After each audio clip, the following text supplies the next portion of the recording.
ஜம்மு காஷ்மீரின் குப்வாரா மாவட்டத்தில் கடும் பனிப்பொழிவு காணப்பட்டது.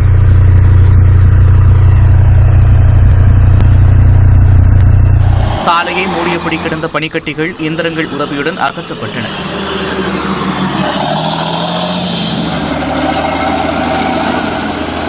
காஷ்மீரின் வடக்கு பகுதியில் 8 மில்லிமீட்டர் அளவுக்கு பனிப்பொழிவு இருந்தது. அதே நேரம் சமவெளி பகுதியில் மழைப்பொழிவும் காணப்பட்டது. பிரபல சுற்றுலா மையமான குல்மார்க், தூத்பத்ரி, சோன்மார்க் உள்ளிட்ட பகுதிகளிலும் பனிப்பொழிவு காணப்பட்டது. பந்திபூரா, பாரமுல்லா, ஹந்த்வாரா உள்ளிட்ட பகுதிகளிலும் பனிப்பொழிவு அதிகளவில் இருந்தது. பொங்கல் அன்று நடத்தப்படும் என அறிவிக்கப்பட்டுள்ள பட்டய கணக்காளர் தேர்வுகளை வேறு தேதிக்கு மாற்ற வேண்டும் என மதுரை தொகுதி எம்பி சு. வெங்கடேசன் வலியுறுத்தியுள்ளார்.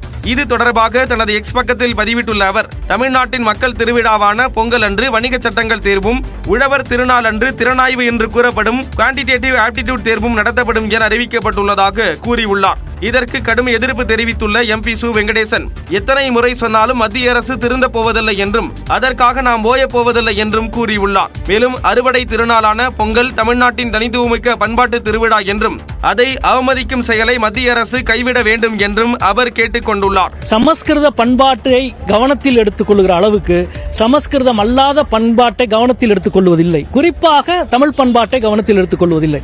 தமிழ் பண்பாடு, அதனுடைய விழுமியங்கள், அதனுடைய மதிப்புகளை எப்பொழுதுமே கவனத்தில் எடுத்துக் கொள்ளாததாகத்தான் ஒன்றிய அரசு இருக்கு. ரெண்டு நாளைக்கு முன்னாடி எல்ஐசியில பார்த்தோம். எல்ஐசியினுடைய முகப்பே ஹிந்தியில அறிவிச்சிருந்திருக்காங்க. தேர்வர்களுக்கு சிரமங்கள் இன்றி தேர்வு அட்டவணையை மாற்றி அமைக்குமாறு மத்திய நிதியமைச்சர் நிர்மலா சீதாராமன் மற்றும் இந்திய பட்டய கணக்காளர்கள் நிறுவனத்தின் தலைவருக்கு தாம் கடிதம் எழுதியுள்ளதாக சு. வெங்கடேசன் கூறியுள்ளார்.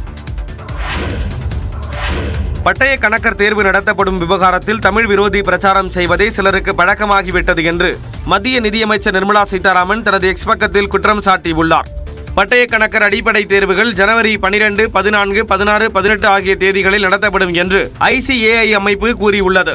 பொங்கல் திருநாளன்று இந்த தேர்வை தமிழர் விரோத மத்திய அரசு நடத்துகிறது என்று திமுக மாணவரணி தலைவர் ராஜீவ்காந்தி எக்ஸ் பக்கத்தில் பதிவிட்டிருந்தார். தீபாவளி என்று தேர்வு நடத்துவீர்களா என்றும் அவர் கேள்வி எழுப்பியிருந்தார். ராஜீவ்காந்தியின் பதிவுக்கு எக்ஸ் பக்கத்திலேயே பதிலளித்துள்ள பாஜக மாநில செயலாளர் SD சூர்யா, CA தேர்வுகளை மத்திய அரசு நடத்தவில்லை என்றும் ICAI என்ற சுதந்திரமான அமைப்பு நடத்துவதாக குறிப்பிட்டார். SD சூர்யாவின் பதிவை மேற்கோள் காட்டியுள்ள மத்திய நிதியமைச்சர் நிர்மலா சீதாராமன், சூர்யா சரியாகவும் விளக்கமாகவும் பதிலளித்துள்ளதாகவும், எப்போதும் எதிலும் தமிழ் விரோதி பிரச்சாரம் செய்வது சிலருக்கு பழக்கமாகிவிட்டது போலும் என்றும் எக்ஸ் தளத்தில் தமிழில் பதிவிட்டுள்ளார்.